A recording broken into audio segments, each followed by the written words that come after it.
We're talking hardball, the bull and the better. Talking hardball, part of Betting Weekly. Handicappers, they're all in the know.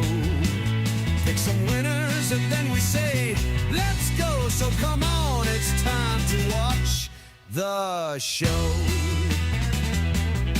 We're talking hardball, Ken Griffey's grotesquely swollen jaw. We're talking hardball, over under on the hot dogs. Talking hardball, bring your giant bag of peanuts. Welcome into the latest edition of Betting Weekly Hardball on this hump day. I am Doug Kezirian alongside professional handicapper Wes Reynolds. We are talking baseball, but the Indiana native, our Hoosier, is certainly fired up for the NBA Finals, which begin tomorrow, and he'll be on Betting Weekly Fast Break tomorrow. But we are talking about baseball today. We got some day games going on, Wes. You are a Renaissance bettor, if you will. Yeah, absolutely. So looking forward, it was kind of nice actually to have a little bit of a break. I know we always want the action like right then and there. It's kind of nice to have a few days in between before we get ready for the NBA Finals. Of course, Stanley Cup Finals start tonight with Florida and Edmonton in the rematch from last year. So I don't need it all stacked up because as bettors, it's such a grind, especially if you go throughout the year. Sometimes you need a couple slow days, and those were very much in order for me. Yeah, and they're not even that incredibly slow because people have been dabbling in the WNBA, people have been dabbling in College World Series as well. And then when you have days like today, when you got 3 afternoon games going on in baseball, it's spread out quite a bit. And boy, do we have a shootout in Boston. Uh, Angels with a 4 spot in the top of the first, and they're not even going to have the lead after 1. The Red Sox respond with 5 in the bottom of the first, and we're still there, only 1 out. It was Soriano on the bump, 2 on in scoring position. So The fireworks about a month early here on this June 4th, and the over-under for this game was 10.5, and we might get there in the first inning already. And Wes, I guess this was a game you were already itching to fire on now. Let's say you didn't, because I'm not sure if you did or not. But the question is, knowing that you like the over, and obviously 10.5 is going to hit at some point, if not the next pitch. But do you still think the over could be a good play as I check the Bet Rivers live market? And obviously, it's going to be completely skewed and differently.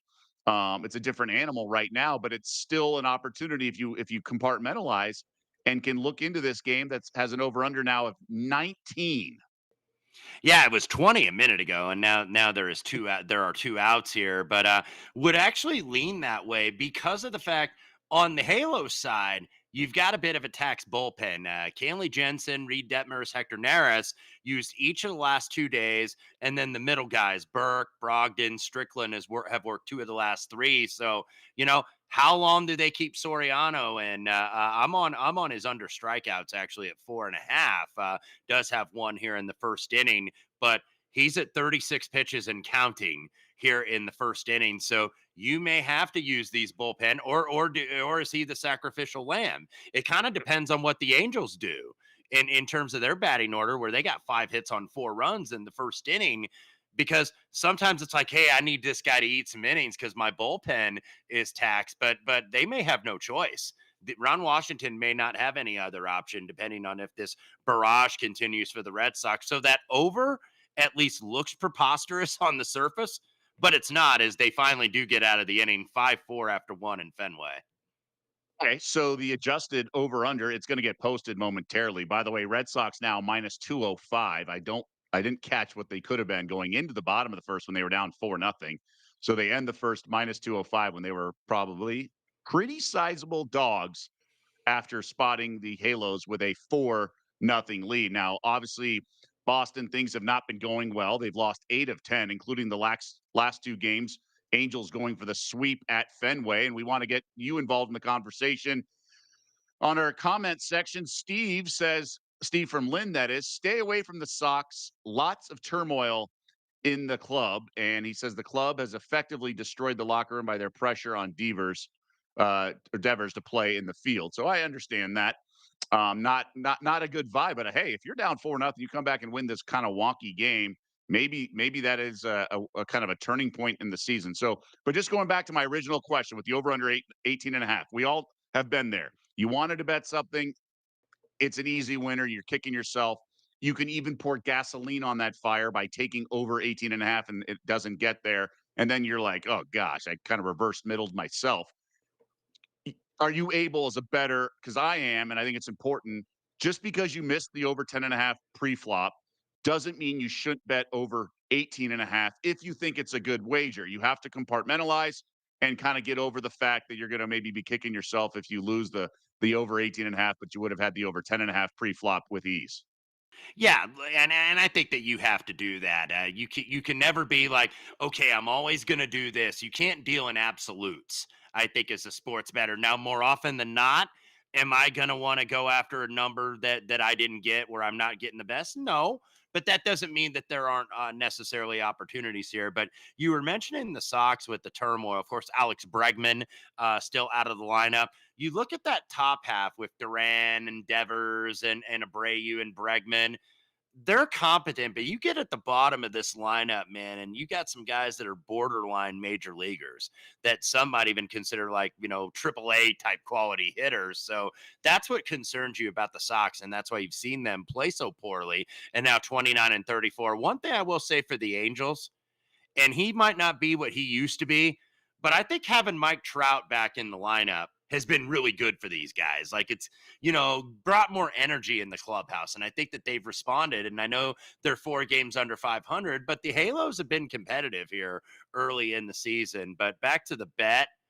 Yeah, I mean, it'd be over or pass here certainly. I'm just probably not going to get involved though at this standpoint because I want to see how long they extend these starters, and if they just say, okay, I got to wear out my bullpen potentially with the day off tomorrow, which just looking at tomorrow's schedule. I believe both teams do have a day off tomorrow, so there's at least that in your favor for a bullpen to come in. And it's about managing the, I don't know, ego or managing the the pitfalls of betting. You just got to compartmentalize, and I've said that word now 3 times. That's really what it is. Okay, pre-flop over 10.5. That ship has sailed. Right, we're into the second inning. Do we like this game over or under right now? And if it's past, fine. But I just don't think you can let the previous miss of over 10.5 impact you because there are people and people I respect. You and I have mutual friends as we both live in Las Vegas who would say, well, you can't bet over 18.5 because you could have had 10.5 before the game. It's a completely different uh, bet. It's just completely different. Like it's Hmm. not like after 2 more pitches, you can also lay 210 instead of 220. It's a completely different bet. You just have to sort of segment it off. We don't have the Biff Almanac, even though there's a version of it behind me on my bookshelf. We don't have the Almanac. We don't have tomorrow's box score newspaper, where we just have to look at it through the information we have at the time. So don't let that FOMO or whatever you want to call it affect you. Kind of just turn the page. You're on, we're on to Cincinnati, so to speak. And you just have to look at it through that lens. Is this a good bet? And if it's not, or it's the other side, or you like the under, fine.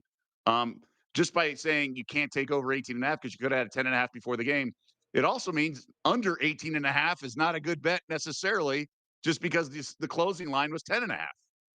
Yeah, exactly. So you have to treat it differently, and in-game betting and pre-flop betting are obviously different, and especially if like baseball, because more often than not in like football or basketball, when you're dealing with an 11 to 10, a -110 on a point spread, and numbers move against you, that's usually not a good sign. Doesn't mean you can't win the bet, but like in baseball, you're going to get all kind of movement in these things. So it's like, oh man, I laid 115 and it closed 110, and you and I have mutual friends, like we were mentioning, and a lot of them be like, oh my God, disaster.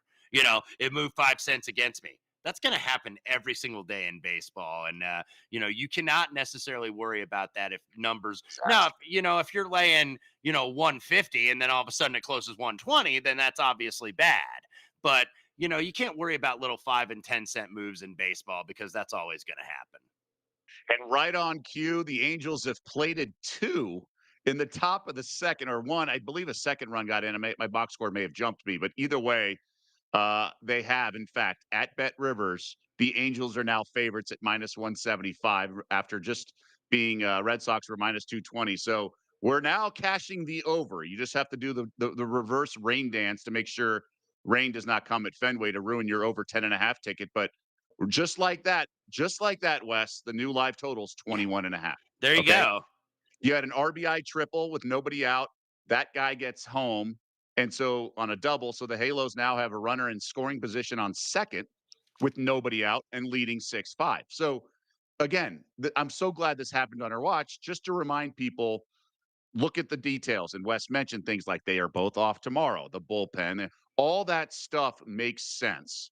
And these are things to sort of forget the 10.5 was the closing number.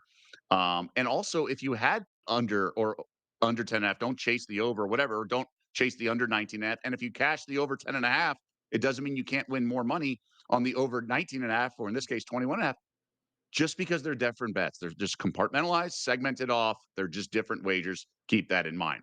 Two other games going on right now. The Brewers had their long win streak snapped yesterday against the Reds in Cincinnati after 8 games, and they're back leading 5-1 in Cincy. So trying to start a new win streak. That game is in the 6th inning and break up the Colorado Rockies after back-to-back wins in Miami, that guaranteeing a series win for the first time since September. They jump out to a 3-0 lead behind Kyle Freeland, baffling Marlins batters. Now, 2 runs did score in the bottom of the 7th for the Fish, or Mammals, excuse me, but those were unearned runs. So now it's a 3-2 game, which ironically was yesterday's final. So it's 3-2 Colorado, top 8 as they go for the sweep. -315 favorites right now. Live total is 6.5. Overs -150 at Bet Rivers. Obviously, if the Marlins score 1 run, it's guaranteed to go over because it would be 3-3. Any interest here? Are the Rockies a bet on team when facing another bad team like Miami? Could very well be. They've certainly looked like it so far through the first 2 games. Hunter Goodman, by the way, who's been absolutely murdering the ball down there in South Florida, led it off with the triple and the run scored, so he's been red hot. Nothing really for me though. I'm not going to necessarily get involved in this one. I don't get involved in a lot of Rockies games. When a team is like that poor, it's like if you're not being the bully and you're not picking on them, you kind of stay away. But Rockies looking at least solid right now to get their first sweep, and maybe what could be their lone sweep of the season, as they are now 11-50, but up 3-2 top 8. All right, so you're not getting involved there. You don't trust the Rockies bullpen necessarily to lock it down because 3-2 over 6.5. You would obviously need definitely the Marlins not to score if you like the under. But good for Colorado fans. That's what even though I like the betting against them and they're fun to kind of pick on. But 11-50 overall record, still a ways to go. But you can't win more than one game at a time. So nice that they're back-to-back wins and then going for their first 3-game sweep of the season if they can hold off the Marlins, who again got 2 unearned runs in the bottom of the 7th to kind of get back in this game. As we turn the page, I just want to remind you to check out the newsletter and go sign up. bettingweeklystudios.com. We have a bunch of tips there, several pages, I think 30 plus pages. Nigel and the guys do a great job with soccer previews and also breakdowns of what's going on in tennis. Currently, the French Open at Roland Garros. You have Bet Rivers odds everywhere and links to our show and all the shows on the Bet Rivers network. So come check it out, bettingweeklystudios.com. So some marquee games coming up later this evening. Yankees for game 2 at the stadium hosting Cleveland. Yesterday was a pitcher's duel. First run the Yanks got was kind of bogus. It was a borderline pitch with 2 strikes. Obviously in the telestration of the box, it was a strike, but it's kind of like the yellow line. It's unofficial, right? So it was a tough run to give up. Yanks took the lead. Guardians answered, but then the Yanks had the lead. No Luke Weaver, but Devin Williams did get the save and close things out in the 9th. So game 2 today. I don't expect as much of a pitcher's duel, but these lineups are a little overrated. I talked about it with Adam the Bull yesterday. Guardians have some bats in the middle of the lineup. They also have Quan, but not much to write home about. Yanks, we know about Goldschmidt. We know obviously about Judge, but they're nothing that daunting, but they are also 15 games above 500. In my opinion, it's mostly because of their pitching and some timely hitting. Yanks, sizable favorites here at minus 182 currently at Bet Rivers. It was as high as around $2 throughout the market earlier today. So there's been some buyback on the Guardians. Any opinion here? I got nothing. I don't trust Ortiz, Wes. And do you want to back Clark Schmidt? He's the one guy I usually do not want to back for the Yanks. Yeah, because Clark Schmidt's about a 5 inning pitcher. Usually not a guy that extends very often, but nothing for me. Kind of a bad beat on the Cleveland side. If you had Tanner Bibby under 2.5 runs allowed at plus money, you mentioned that fluky run. 93 pitches, which is kind of like borderline. Stephen Vogt elected to bring him back out for the seventh, and he gives up back-to-back jacks in the seventh. So you're kind of tempting fate when you're in that hitter's park, especially that short right field porch, and it got Tanner Bibby and the Guardians last night. So nothing for me. This total was 8.5, heavily juiced the over in the overnight. Now at the 9, juice the under. I think that's probably the right move to go over when it was 8.5, but nothing for me on this one. Yeah. What about, so you don't like under 9 with these lineups? You really only need one of these starters to pitch pretty well. I know Luke Weaver's out for the Yanks, but they have enough arms, and I keep wanting to say the Tribe. I have trouble I do it saying, all the time. I do it all the time. but it's not even the Indians. It's the Tribe I have trouble avoiding more than the Indians. I've almost segued to Guardians, but I keep saying the Tribe because I like, Yanks or just short terms, the O's Hmm. instead of the Orioles. So I'm just so used to the Tribe as a sort of a shorthand version of, a particular team. But anyways, I kind of like under 9. It's more of a bet against their offense than a bet on the pitchers, but not enough for me to pull the trigger. Yeah, not enough for me either. Clark Schmidt, it's heavy juice on the 4.5. They could Bet Rivers, it's minus 159 currently, and that's pretty much the market as well. Uh, Nothing for me. Nothing for me there. I was a little bit tempted there because one thing about the Guardians, they'll strike out, but they're not like easy strikeouts. Like they battle you, like they foul a Yes. ton of pitches off. You see some of these teams, man, it's like they're 0-2. You know, the guy's striking out. You know, the guy's not hanging in there to work it back to a 3-2 count. And the Guardians, I'll give them credit. They absolutely do that. That's a great point, and that's observational. So well done there. If you watch those Guardians games, you certainly see that. I think I had a pitcher prop on over strikeouts against them maybe 2 weeks ago, if not a week ago, and I did get burned by the hook because of so many solid two-strike at bats. Next game I want to get to is a night game, and it was certainly thrilling last night. Chavez Ravine, Dodgers, and the Mets. Kershaw was on the bump, and both teams kind of a zigzag game. Dodgers got the 4-1 lead. Mets answered, and then some drama late with the Dodgers bullpen shutting the door down. And it was certainly thrilling. New York's now won 8 of 10, though. Now, granted, 2 of those were sweeps against the Rockies and White Sox. Nonetheless, New York's played well. They also took care of the Dodgers, I believe, 2 out of 3 at Citi Field as part of that stretch. So, next game up tonight with the Dodgers turning to Gonsolin, he's just been all over the place against Griffin Canning, who I tried to back against LA recently, and he let me down. I think it was against Kershaw, but Gonsolin's given up at least 4 earned in 3 straight games. But the Dodgers lineup, especially with Mookie Betts returning last night and Will Smith, who was not in the lineup Monday, should have been pinch hitting. It's for Muncy, as I complained about yesterday. But Dodgers only $1.43 here against Canning, a pitcher they touched up. And obviously the Mets been hitting well, but this feels like the right price. I would actually look Dodgers or pass here. Yeah, this is not something I bet as of yet, would lean over, but I do want to use this game because I think it's a good example to illustrate a couple points on live betting. Obviously, the Mets have been red hot, but they've had to use their bullpen a lot. If you look, Diaz, the closer, Edwin Diaz, did not work last night, but he worked 2 of the last 3. Brazaban blew the save. He's worked the last 2 nights. He's unavailable. Budo worked the last 2. He took the loss in the extra inning lottery last night. Reed Garrett has worked 2 of the last 3 nights. The other setup guy, Stanek, is available. And why I bring that up is because I think that's something that could kind of get a little bit ignored, at least in live betting.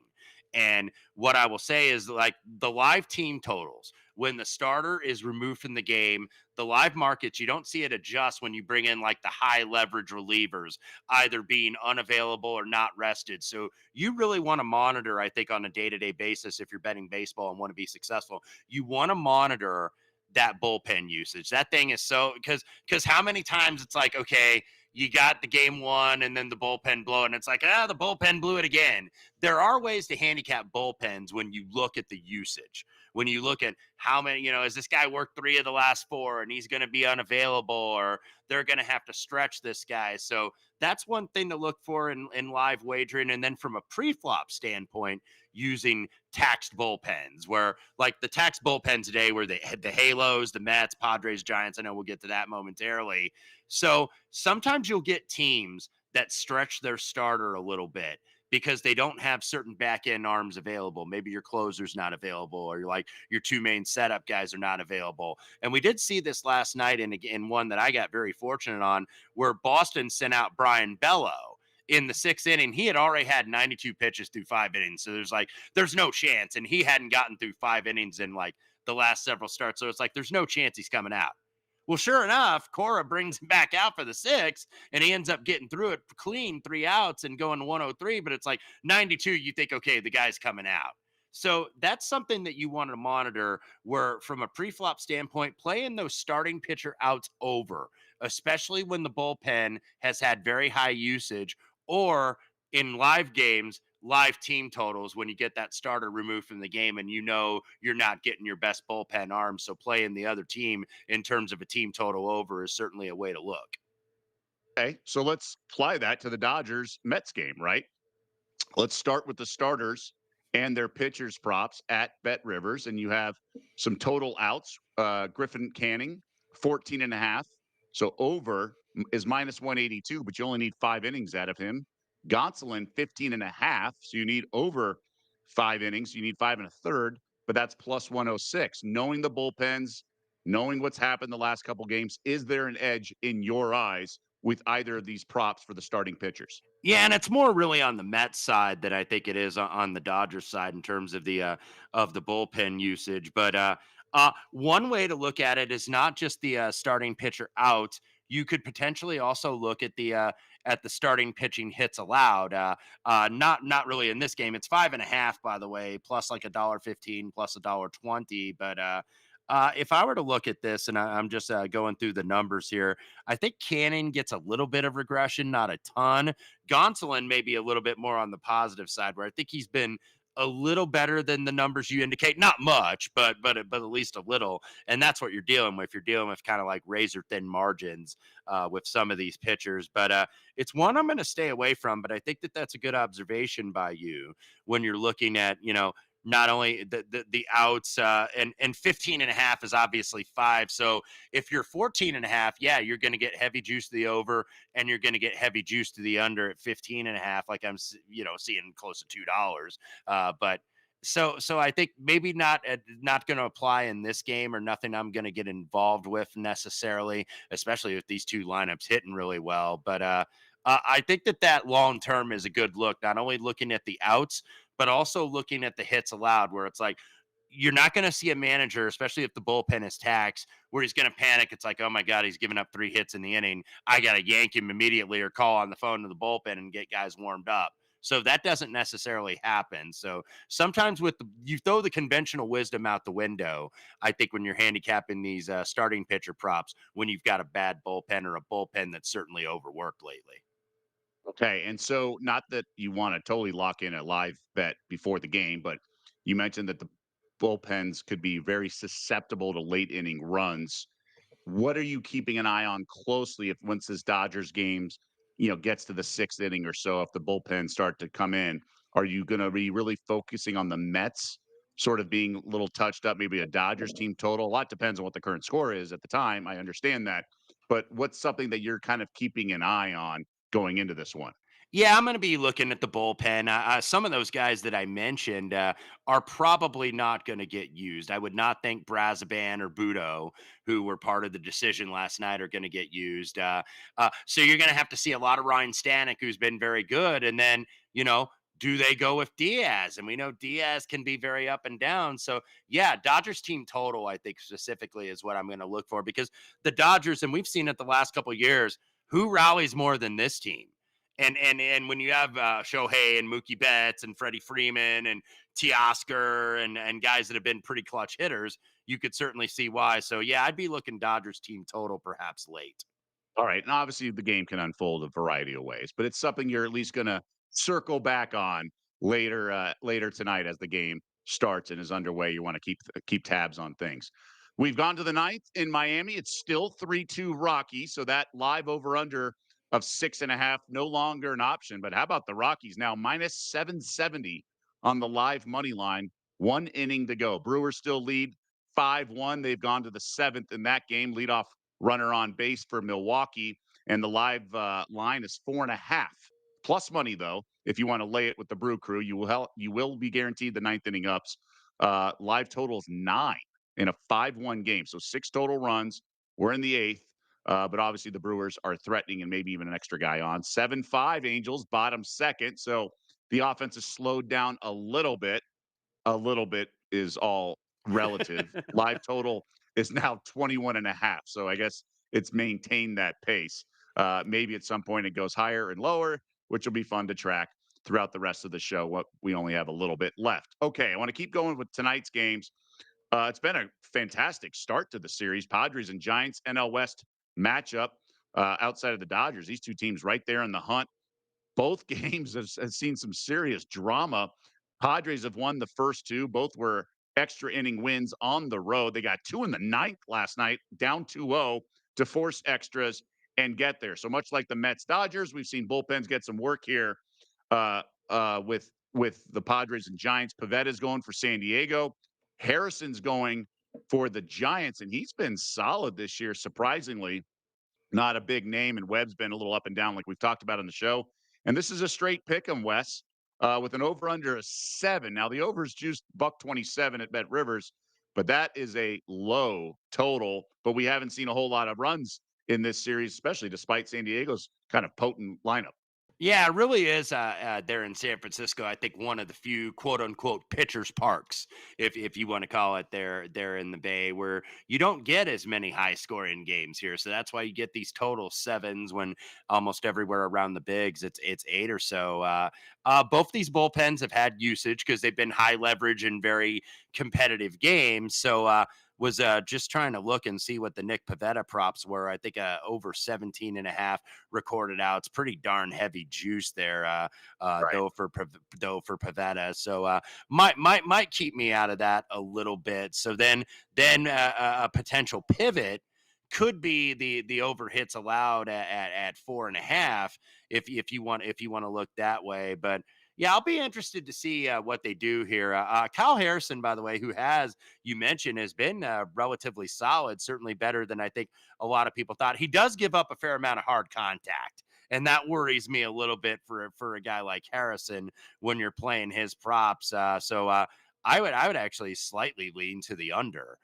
In terms of the where I was looking to see where it is at Bet Rivers right now, I would lean to the under in terms of recorded outs because Padres had to work their middle relievers. They had one guy eat some innings last night. It was Sean Reynolds who went 45 pitches, but the Giants, they used their closer, Doval. He went 28 and blew the save actually last night. So the Giants do have a couple available if Harrison gets into trouble. They got Randy Rodriguez, who's one of their setup guys. They got Ryan Walker, middle reliever, Tristan Beck. So their bullpen probably in at least slightly better shape than the Padres here. So I could see Harrison under 15.5 outs.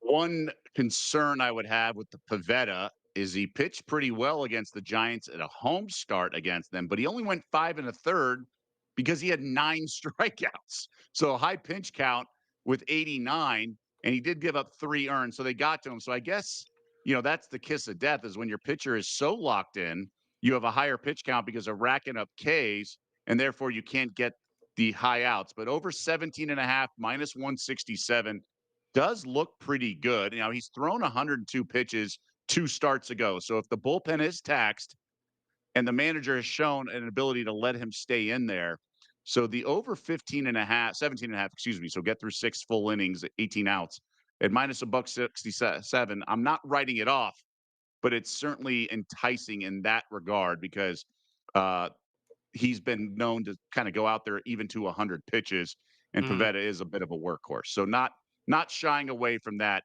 Am I? Let's keep it moving because we got a little bit of time left, but I want to discuss some trends. Oakland, or the Athletics, has lost 8 straight games. Not great, Bob. So they've been touched up.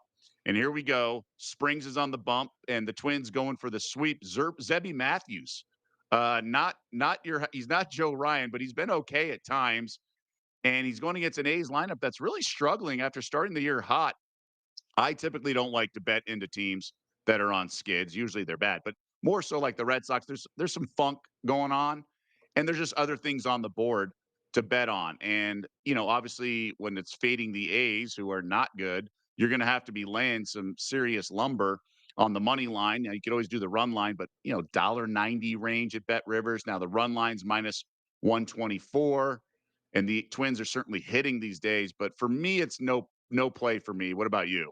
Small lean to the over. You do got the wind blowing out, relatively warm temperature, but market is obviously already ahead of that. This was 9.5. Now you're getting 10 with some juice to the over. Now, one thing about totals when we talked about for the in play, I think we were talking about during the Angels Red Sox discussion at the top of the show, pregame totals, like when it goes 9.5 to an even number to 10, or when it goes like 7.5 to 8, I don't worry as much about missing the number as I would if it would go to 7.5 or 7 to 7.5, because that'll usually keep me off of it. It's like, well, I missed the 7 if I want to bet the over, or 9 to 9.5. I Gotcha. think that that's a little bit different. So would lean a little bit over here. I was actually having a conversation with a friend of mine who also bets baseball, and he was noticing with the A's, and obviously the A's are not very good, 23 and 39 wherever they play, but some of their starting pitchers have been a little bit better on the road because apparently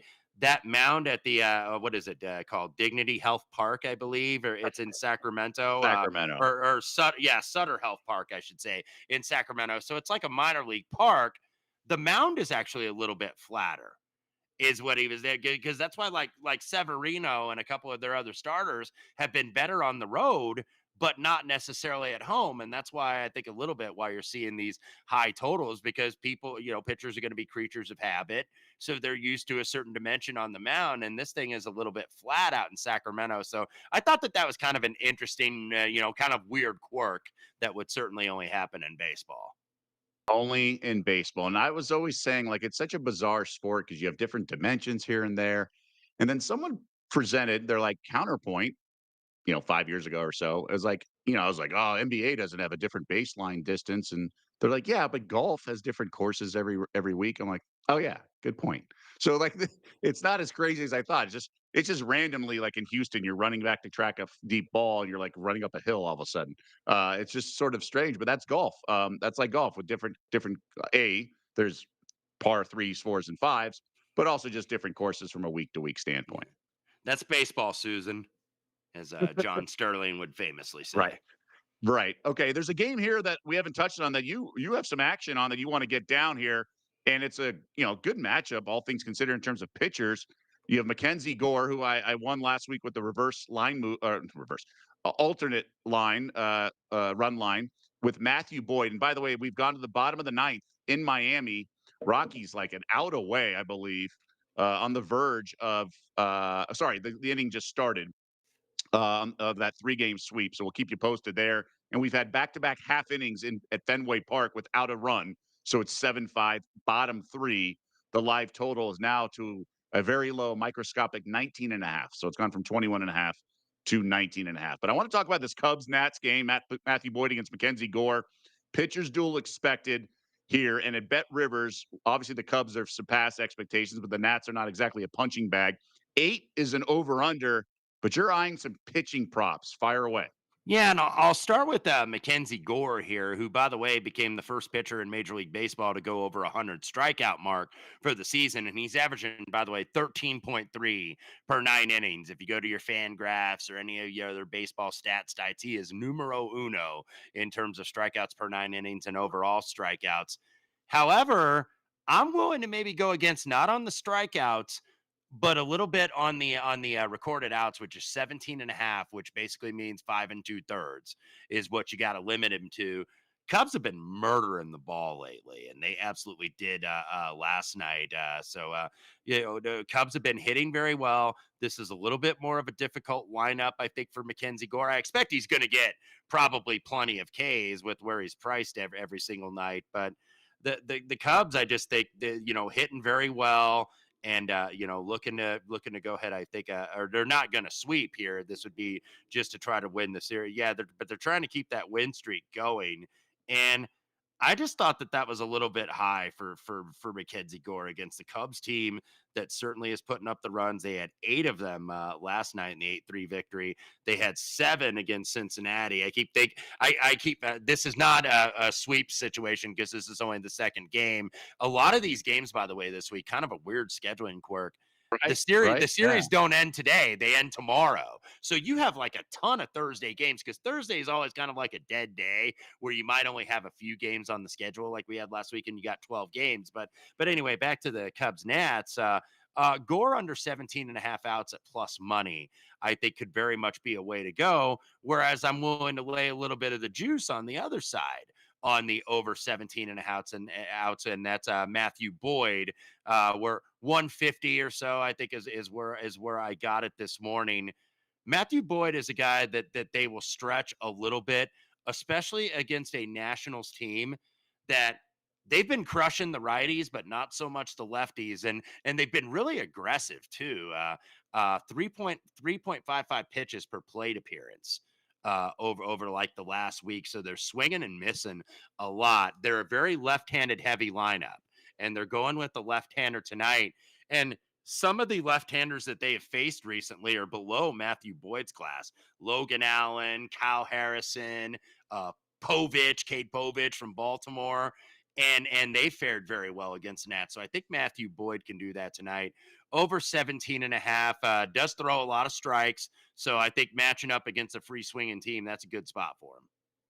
Okay, and it's minus 155 on the over right now at Bet Rivers for that prop of over 17 and a half outs for Cubs starter Matthew Boyd. Just a reminder, we talked about some of the stuff in the newsletter. I also want to remind you there's other good shows that touch on the tennis, part of this Bet Rivers network. Betting Weekly Game Bet Match, and also Betting Weekly WTA through the end of the French Open for picks and angles. The tennis handicappers are doing a great job, and tennis is fun, especially with the time difference here in the States. You get a little action during the day. It's like a souped up version of day baseball because you get morning action with the tennis if you're on the West Coast or really overnight, just depending where you are. So a lot of good stuff, and we're always going to have day baseball coverage. Wes mentioned tomorrow's unusually larger slate on Thursday. Albert and Wynn will be in, so check that out. It's 2 p.m. Eastern, Betting Weekly Hardball every single day. And Monday through Friday, relatively new show here on the Bet Rivers Network. And then also Wes is going to be back for Betting Weekly Fast Break. That's 3 p.m. Eastern, noon Pacific, and obviously tomorrow's game 1 of the NBA Finals. We have our resident Hoosier here, Pacers fan. So we're going to really roll up the sleeves and dive in deep into game 1. I want to touch on a game that I have an eye on. And, sometimes I've mentioned the market is a little stubborn and they won't adjust when a pitcher is maybe not a household name. And I think we're there with Noah Cameron of the Royals. He's been exactly what you want from a pitcher. He's given up 1 earned or less in all 4 starts this year, going at least 6 innings. And I know the Royals and Cardinals just put up 17 runs. A football scored 10-7 yesterday. And I'm not a big Miles Michaelis fan, but I think he can do enough here with this I-70 series showdown at Busch. I'm going to let go under 4.5 in the first 5. Now the juice is it's minus 117, so I can stomach that. But I think, maybe some people say, and Wes, I've heard you mention regression a lot.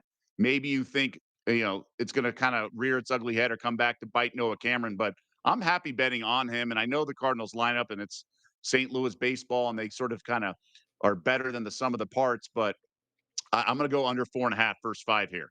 Yeah, market, I think agrees with you a little bit. We've seen a little bit of a move to that first five under. Look, on Miles Michaelis' side, we kind of know who he is. He always kind of pitches a little bit above his metrics, which are usually, nothing that obviously looks very good. I think he's at 5.5 strikeouts per 9 innings. He is not a big strikeout guy, but he doesn't get taken yard very often. He keeps the ball in the ballpark. So that's what you see. I think a little bit out of Miles Michaelis. Certainly, I'll be interested. I don't know if we have enough sample size for me, even though the numbers indicate that it could be coming. I don't know if we have enough of a sample size yet on the young man Cameron, in terms of okay, regression is certainly going to come here. So. I'm not against you. I have not bet this game yet, but I'm not against you necessarily on this first five. And the market is showing some agreement for sure. Yeah, I mean, honestly, with the Royals being a dog, I'd even look at the first five two-way line because you mentioned Michaelis can be a guy who can you can get you out of jams. But if you look at the game line, it's plus 108, right? But the first five is minus 108. So they do shade the starting pitching advantage in favor of Kansas City. And we're not talking two starts. He's got four excellent, excellent starts. So there's a lot to like, I think, with Cameron. You can bet his strikeouts props over 3.5 at minus 143 at Bet Rivers. So that's something. I mean, but an ERA of little over 1.05. He has doesn't strike out a bunch. He did have an 8K game, but outside of that, he doesn't get much. It's two or three. So I would just look at the first five under and hope the Royals bats don't completely kill Michaelis and hope Cameron, stays the course, so to speak. So that's the only play for me. I was able to eke out a small scratch out a small profit as I had the plus 163 same game parlay. Paul Skeens over 5.5 strikeouts. So he threw a bunch because he went obviously deep into the game. And then the alternate line on the under 8.5. Didn't need that many runs, but we got there. And then I lost my other play. So certainly fine on that front in that regard. So I scratched out a profit there. And Wes, you're just going to go with your two props here, right? Mackenzie Yeah, Gore and Matthew Boyd, same game though. Yeah, looking maybe at some of the totals here later tonight, would lean a little bit Rangers and Rays over, even though those teams are not hitting very well, especially the Rangers. But that is a ballpark where you can see some runs, so would at least lean a little bit over 8.5. But as of yet, no bet for me. So just the two props for now. All right, and hopefully no one's martingaling the Miami Marlins against the Rockies because Colorado did in fact finish off the sweep 3-2 final, exact same final score as yesterday. So congratulations to those fans and the guys in the clubhouse as well. That must be nice to get a sweep and win a series, which we knew going into the game, first time since September. So the Rockies improve to 12-50 on the season. We'll see if normalcy is restored as as the Rockies get out of Miami. They don't get to face the Marlins all the time, so they get the sweep in Miami. And next up on the schedule is a home series starting Friday with the New York Mets. So they just got swept at Citi Field. Now they get to face them. The Mets coming off the series, obviously, against the Dodgers, who are tonight on national television. The Angels and Red Sox. It's turned into a pitcher's duel, 7-5 still, top of the fourth. So three straight half innings. The over-under now live at 19 with the over juiced. And then Milwaukee comfortably leading 6-1 right now, trying to get back in the win column after seeing their 8-game win streak snapped yesterday. Wes, great stuff as always. Really appreciate it. You're back tomorrow for Betting Weekly Fast Break. That's every single weekday, 3 p.m. Eastern, right here on the Bet Rivers Network. So for Wes Reynolds and everyone behind the scenes, the producers, the graphics, the entire team who makes it all look so smooth and seamless, I'm Doug Kezirian, and we'll see you back here tomorrow.